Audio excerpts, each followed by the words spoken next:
in our dreams and offer us strength when we're dejected. When hearing this, you may be thinking of your family, friend, mentor, or your lover. But this is not what I'm going to talk about today. There is still a kind of people who can give us the same effect. They are rivals. The word rival in the original usage means two people who dwell on the opposite banks of the same river. To fight over the right of using the river, the two occupants will continually be at strife with the other, and thus the word rival came to be used as any who are in unfriendly conditions with one another. But is it true that rivals only make harm instead of help? I don't think so. Let me tell you my story and you'll understand. There's a special person in my life. Her name is Andrea, and she was my rival. We were in the same elementary school, junior high school, and senior high school.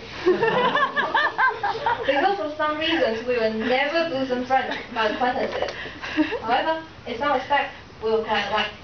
We both did well in English at school. We were leaders in our own classes, and we often appeared in competitions.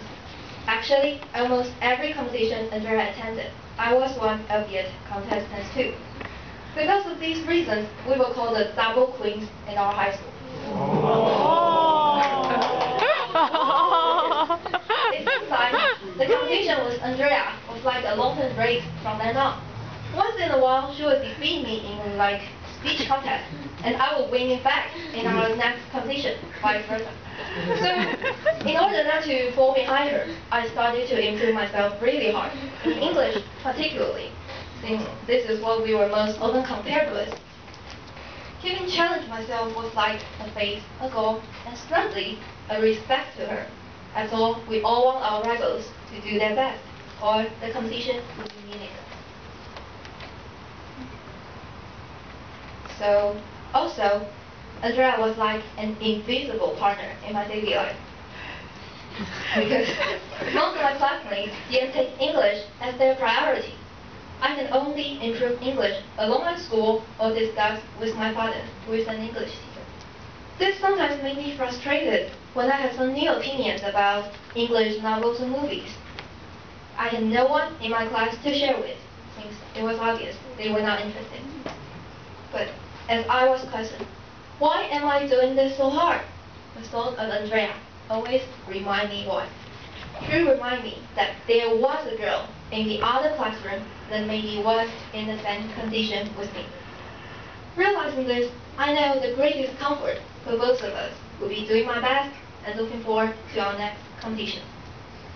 During this process, I have accumulated lots of experiences in English learning and started to like it gradually, though I may not notice it as strongly back then.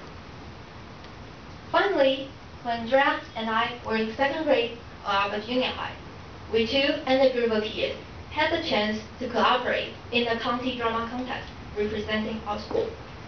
That was the first time Andrea and I worked together. During the preparation, we had a lot of different ideas, and sometimes even debating over our opinions of the play. Nevertheless, through numerous times of discussion and getting along, I started to know her more. I realized she was not only a respectable rival, but also a brilliant partner. And finally, we managed to get through all the obstacles and won the first prize. Oh, and by the way, Andrea was the princess in the play, and I was the bad guy who poisoned her. After the play, I started to contemplate and realize how much impact Andrea had made on me, and how much she had helped me in her own ways. I was sure that Andrea had the same feeling, because after our graduation ceremony from high school, she came to me and said, "Thank you, Claire. Without you, I wouldn't be who I am now." After graduating, and after Andrea had left my life, strangely, I sometimes felt lost. This feeling is unfamiliar and unique to me. It was like for the past 12 years, I was used to her presence. It's something I couldn't find her anymore. And when I turn around, the one I'm chasing after is no longer the same one. However, because of this fact, I become sure about my love of English.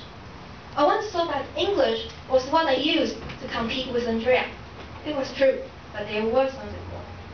Andrea stimulated my incentive of English learning.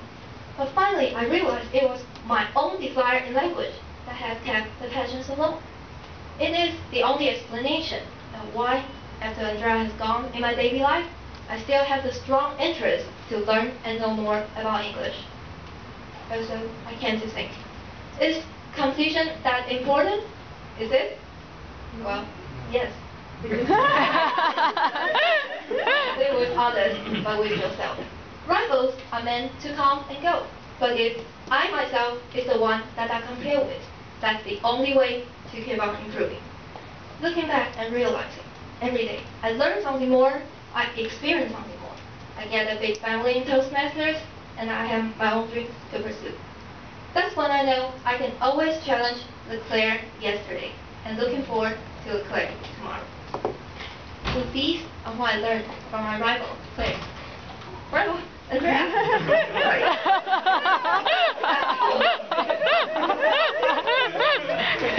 But there is still one more thing I would like all of you to know. Good rivals are just like intimate friends. They enrich your life and help you in their own different ways. So as your family and friends, they're also the ones that you should cherish and appreciate. Get a rival, a friend, or both at the same time. And that makes all the differences. TND.